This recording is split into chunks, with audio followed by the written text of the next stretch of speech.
கிறிஸ்துவுக்கள் அன்பானவர்களே, ஆண்டவருடைய நல்ல பெயரிலே இந்த புதிய நாளின் காலை வேளையிலே உங்களை வாழ்த்துகிறேன். கடவுள் தம்முடைய நிறை பிரசன்னத்தினாலே உங்களை தாங்கி காத்துக்கொள்வாராக. இந்த நாளின் தியானத்திற்காக ஒரு வசனத்தை உங்களுக்கு முன்பாக வைக்கிறேன். அது ஏசாயா தீர்க்கதரிசன புஸ்தகம் 6ஆம் அதிகாரம் 5வது வசனம். அப்பொழுது நான் ஐயோ அதமானேன், நான் அசுத்த உதருள்ள மனுஷன், அசுத்த உதருள்ள ஜனங்களின் நடுவில் வாசமாயிருக்கிறவன் என்றான். அன்புக்குரியவர்களே, ஆண்டவருடைய பிரசன்னத்தில் வந்த பொழுது ஏசாயா தன்னை உணர்ந்தவனாக சொல்லுகிற வார்த்தை, நான் அசுத்த உதடுள்ள மனுஷன், அசுத்த உதடுள்ள ஜனங்கள் நடுவில் வாசமாயிருக்கிறவன். நம்முடைய வாழ்க்கையிலே நமக்கு சுய பரிசோதனை அவசியம். We need to have a self-evaluation. நான் எடுத்து வைக்கிற ஒவ்வொரு தடங்களிலும் என் ஆண்டவரை மகிமைப்படுத்த விரும்பினால், நான் தடம் மாறாதபடிக்கு சீர்படுத்தி கொள்ளுவதற்கு என்னை நானே பரிசோதித்து கொள்ளுகிறவனாக, சுய பிரதிபலிப்பை காண்கிறவனாய் நான் காணப்பட வேண்டும். வீட்டை விட்டு நம்ம வெளியே கிளம்பும் பொழுது நன்றாக உடை உடுத்தி கொண்டு கண்ணாடிக்கு முன்பதாய் நின்று நம்முடைய முக தோற்றத்தை, நம்முடைய தலையை, நம்முடைய உடையை சீர்படுத்தி கொள்ளுகிறோம் அல்லவா?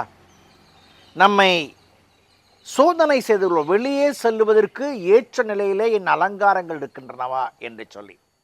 இன்றைக்கு ஆண்டவருடைய பிள்ளைகளாக வருகிற நீங்களும் நானும் நம்மை சோதித்து அறியும் பொழுதுதான் மேன்மைகளை காண முடியும். We must understand that we are having accountability. Our Creator of God, He is expecting from us to give the right account in right time. என் ஆண்டவர் நம்மிடத்திலே சரியான நேரத்திலே சரியான கணக்கை ஒப்புவிக்க வேண்டும் என்று விரும்புகிறார். அதற்கு ஏற்ற ஆயத்தங்கள் நம்மிடத்திலே காணப்பட வேண்டும். ஆகவே தான் இங்கே ஏசாயா ஆலயத்தில் சென்ற பொழுது, இறைவனை தரிசித்த பொழுது அவன் சொல்லுகிறான், நான் அசுத்த உதடுள்ள மனுஷன், அசுத்த உதடுள்ள ஜனங்கள் நடுவே வாசமாயிருக்கிறேன். நான் எங்கே என் வாழ்க்கையை சீரமைத்து கொள்ள வேண்டும் என்பதை புரிந்து கொண்ட நிலை காணப்பட வேண்டும். அநேக நேரங்களிலே நாம் மற்றவர்களோடு ஒப்பிட்டு பார்த்து நம்மை சரி செய்ய, நம்மை நியாயப்படுத்திக் கொள்ள முற்படுவோம். It is a danger. In our life comparison is danger. நாம் கம்பேர் பண்ணும் பொழுது, ஒப்பிட்டு பார்க்கும் பொழுது நம்முடைய நிலையை நாம் சீர்தூக்கிக் கொள்கிற மக்களாய் காணப்படுகிறோம். பாருங்கள், ஆலயத்திற்கு சென்ற பரிசேயனும் ஆயக்காரன் தன்னை உணர்ந்து ஆண்டவரிடத்தை மன்றாடுகிறான். ஆனால் பரிசேயனோ நான் அவனைப் போல் இல்லை என்று சொல்லுகிறான்.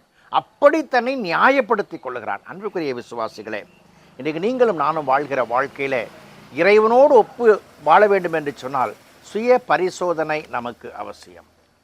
சுய பரிசோதனை நமக்கு அவசியம். ஒரு அரசியல்வாதி சிறைச்சாலையில் இருந்த பொழுது, அரசியல் காரணங்களுக்காக இருந்தபொழுது ஒரு குற்றவாளி அங்கே சந்தித்தான். அவன் சொன்னான், அப்பா, நீ இப்படியெல்லாம் திருட்டு வேலையெல்லாம் செய்யக்கூடாது, ஆகவே நீ நல்லவனாக வாழ வேண்டும் என்று சொல்லி அவனுக்கு ஆலோசனை கூட்டினார். காலம் சென்றது, 2 பேருமே விடுதலையானார்கள்.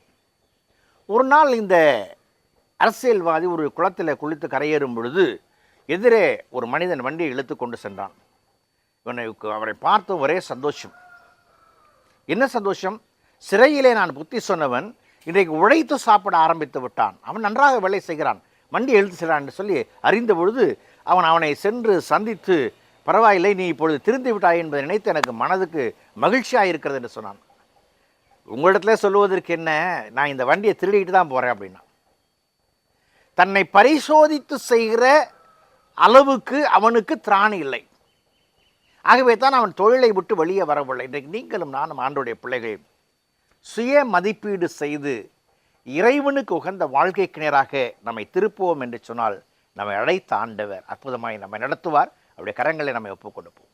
ஜெபம் செய்வோம். பரிசுத்தமும் கிருபையும் நிறைந்த நல்ல ஆண்டவரே, இந்த நாளுக்காக, இந்த வேளைக்காக நன்றியோடு உம்மை துதிக்கிறோம், ஸ்தோத்திரிக்கிறோம். எங்களை சுய பரிசோதனை செய்து உமக்கு உகந்த பிள்ளைகளாய் அர்ப்பணித்து உம்மை நோக்கி பயணிக்க எங்களுடைய பயணத்தை நாங்கள் காத்துக்கொள்ள நீர் கிருபை பாராட்டும். உம்முடைய பிரசன்னம் எங்கள் எடுத்துட்டோம். இயேசுவின் ஜெபிக்கிறோம், ஜெபக்கேள் பிதாவே, ஆமென்.